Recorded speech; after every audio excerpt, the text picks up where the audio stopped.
Alright guys, so in this video we're going to take a look at some of the text alignment classes as well as some of the display classes.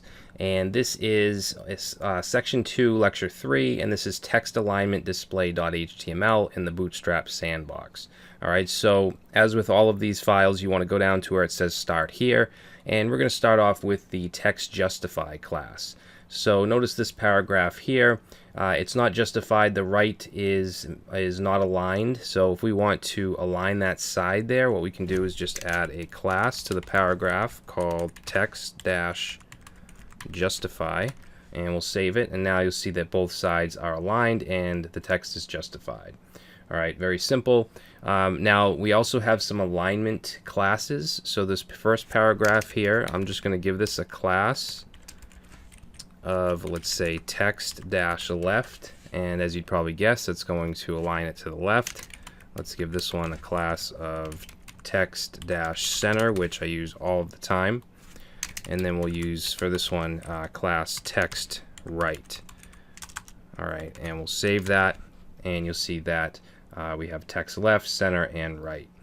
Now we also have responsive versions of these alignment classes. So let's say we want to right align the text for small screens or larger, then we could put a class in here and we could say text-sm for small -right.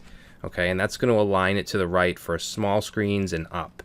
So this one here, let's say we want to right align the text for medium screens and up, then we could do text-md-right. Okay, we can also do for large or larger, so class text-lg right, and then extra large. So that would be, you know, really big screens, big desktops, iMacs, things like that. So let's say text XL-right. Okay, now just like with right alignments, we can do the same for left and center. So what I'm going to do, just to kind of move this along, is just copy that. And for this one, this is going to be SM left. All right, and then we'll do SM, I'm sorry, not SM, we'll do MD left. We'll do LG left. And we'll do XL-left. Okay, so that'll be left aligned, and then we also can do the same thing for center. So we could do, for instance, SM-center. We could do MD-center, LG center,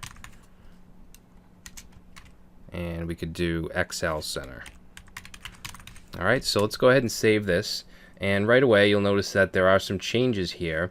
For instance, the right aligned on small or larger, this is pretty small right here. This falls into the SM size, the size of this browser window. If I go and I make it bigger, there you go, this one here, right aligned on medium or larger, is going to kick in. Okay, same thing here, center for medium and larger. So let's keep going to make it a little bigger. That one kicks in, so right aligned on large or larger, make it a little bigger, and right aligned on XL or larger. Okay, same thing with centered, and left is just going to stay the same no matter what because that's the default. All right, but you see that you have these responsive alignment classes as well.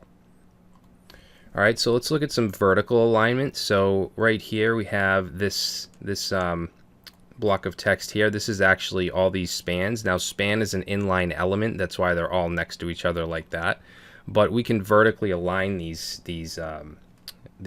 text here. So let's say this one we want to give a class of align-baseline, which is going to be the default. If we wanted to align to the top, we could give this one a class of align-top. Okay, so if we want to do the bottom, we can do align bottom. We can do the middle, so we'll say class align middle, and then we can also do text top and text bottom. So let's say class, and then we want to do align text-top, and then let's do class align text-bottom.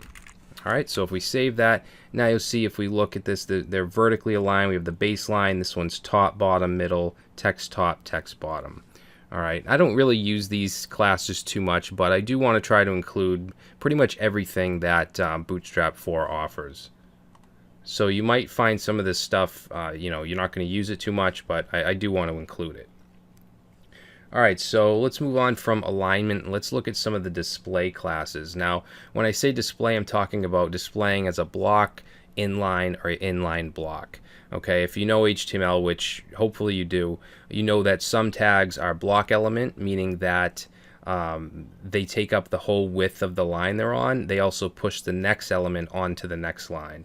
Now, just to kind of highlight these a little bit, I'm going to give them some background color classes. We're going to start off here with this H1 of hello, and then we also have an H1 that says goodbye. So I'm just going to give them a class of BG success. And don't worry about this yet. We're going to go over these color classes in a little bit. I just want you to be able to see exactly what's going on, and this kind of highlights them. So notice that they're block level elements. They take the whole width, they knock the next one onto the next line. Now, if we want to make these inline without having to go into the CSS and actually add display inline, we can simply add a class of D inline. All right, so we're going to add that to both of these, D-inline. We'll save it. And now notice that they've turned to inline elements, okay? They only take the width of the actual content, and they don't go, you know, they don't knock the next one onto the next line. All right, now at the same time, we also have, we can display things as blocks. So let's also give this span, which is an inline element by default. We'll give it a class of BG success. And let's save it. Notice that it's an inline by default, but if we want to display it as block, we can simply say D block. And there we go. So now it's actually displayed as a block. And then we can also do inline block. So let's take these divs, for instance, and let's give them a class of, first of all, BG success, so we can see what they look like by default. This one too. So BG success and save. Okay, now we want these to display as an inline block, so we can give them a class of D-inline-block. All right, we'll do the same thing here. Block, save. What did I do? I forgot the I. And there we go. So now they're displayed as inline blocks. All right, so those are text align classes and display classes. In the next video, we're going to take a look at some of the float classes as well as positioning. So I will see you in the next video.